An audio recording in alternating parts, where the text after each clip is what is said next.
Zach, thank you. Right now at 10, all eyes are on Hurricane Laura as the storm strengthens in the Gulf of Mexico. It is expected to become a Category 3 storm by the time it makes landfall early on Thursday. Let's take a live look at the Galveston coastline. A mandatory evacuation order is now in effect, and several other areas near the Gulf are urging people to get out. Evacuees are arriving here in San Antonio right now.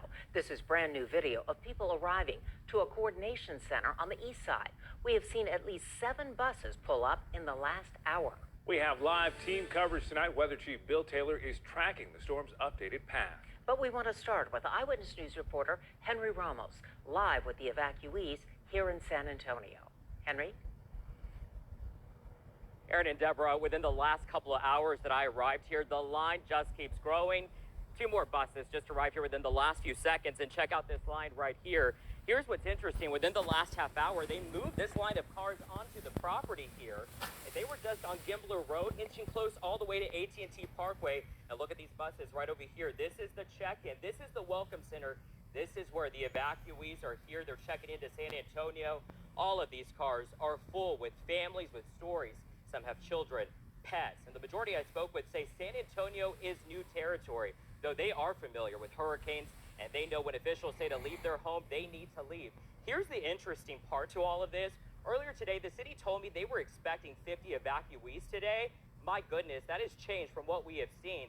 Now they told me at last account, according to police, 300 people here in line.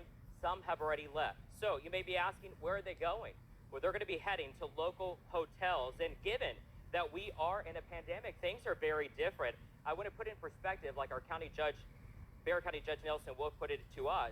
We can't have people jammed together in a shelter. This is why people and all of these evacuees will be going to local hotels so they are separated and will have their own rooms. Now, I spoke with some people seeking refuge, waiting to be checked in. Here's what they said about running away from Mother Nature. Got my grandbaby, my husband, and we just got grab some clothes and came. Pray and hope that we do have something to go back to. We will. Yes. Well, we got With God, anything is possible.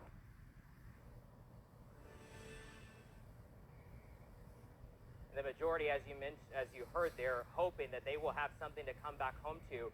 Tonight, I also spoke with the American Red Cross. They are in desperate need of volunteers, 160 just in the San Antonio area, and these volunteers very critical in this mission.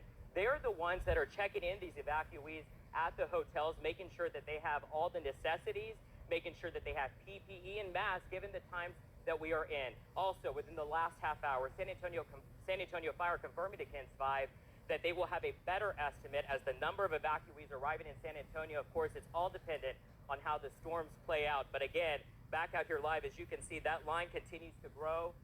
Let me pan this way, guys, if we can show this way. We've got 2 buses that just arrived here within the last 2 seconds.